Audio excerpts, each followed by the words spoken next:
Xin kính chào quý vị. Biến động của thế giới như chiến tranh và tình hình lạm phát toàn cầu khiến xuất khẩu cá tra Việt Nam từ đầu năm đến nay liên tục sụt giảm. Kim ngạch xuất khẩu cá tra Việt Nam tháng 5 năm 2023 đạt giá trị 160 triệu đô la Mỹ, giảm 36% so với tháng 5 năm 2022. Lũy kế xuất khẩu cá tra 5 tháng đầu năm 2023 đạt 730 triệu đô la Mỹ, giảm 40% so với cùng kỳ năm ngoái. Tính đến hết tháng 5 năm 2023, Trung Quốc và Hồng Kông tiếp tục dẫn đầu về giá trị nhập khẩu cá tra Việt Nam với 233 triệu đô la Mỹ, giảm 37% so với cùng kỳ năm ngoái. Trung Quốc vẫn là thị trường tiêu thụ đơn lẻ cá tra lớn nhất với 217 triệu đô la Mỹ. Đứng thứ hai sau Trung Quốc và Hồng Kông về nhập khẩu cá tra Việt Nam là thị trường Mỹ với 118 triệu đô la Mỹ. Trong 5 tháng đầu năm 2023, giảm 62% so với cùng kỳ năm 2022. Chỉ tính riêng tháng 5 năm 2023, thị trường này cũng giảm 53% và chỉ đạt 32 triệu đô la Mỹ. Xuất khẩu cá tra sang Mỹ có chiều hướng sụt giảm từ cuối quý năm 2022 và tiếp đà giảm trong 5 tháng đầu năm nay do lượng tồn kho còn nhiều. Xếp ở vị trí thứ 3 về nhập khẩu cá tra Việt Nam 5 tháng đầu năm 2023 là thị trường CPTPP với tổng giá trị nhập khẩu đạt 94 triệu đô la Mỹ, giảm 36% so với cùng kỳ năm ngoái. Trong đó, Mexico tiếp tục là thị trường dẫn đầu trong khối về nhập khẩu cá tra từ Việt Nam với kim ngạch xuất khẩu đạt 26 triệu đô la Mỹ, giảm 50% so với cùng kỳ năm 2022. Tiếp đó là Singapore, Canada, Nhật Bản.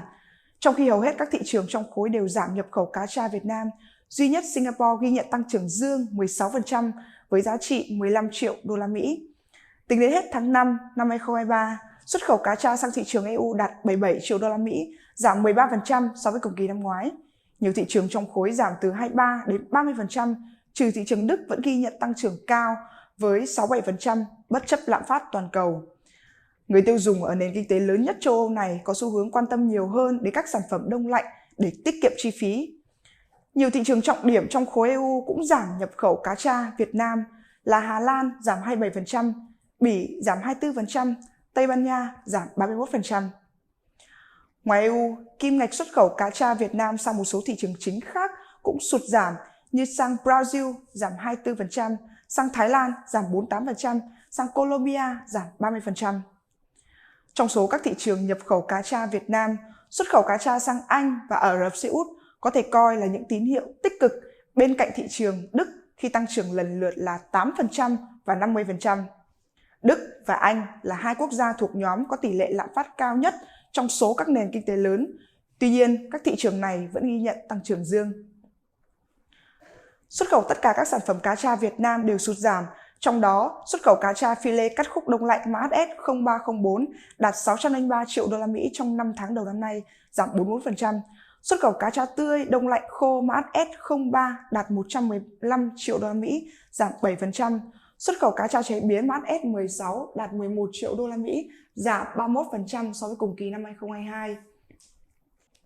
Những tác động của cuộc chiến Nga-Ukraine, lạm phát toàn cầu kéo dài cùng với lượng tồn kho đã ảnh hưởng không nhỏ đến xuất khẩu cá tra Việt Nam sang các thị trường trong suốt 5 tháng đầu năm 2023. Sản xuất và xuất khẩu cá tra đang phải chịu nhiều chi phí đầu vào cao cùng với việc thắt chặt tín dụng và lãi suất tăng cao khiến cho doanh nghiệp khó khăn về nguồn vốn.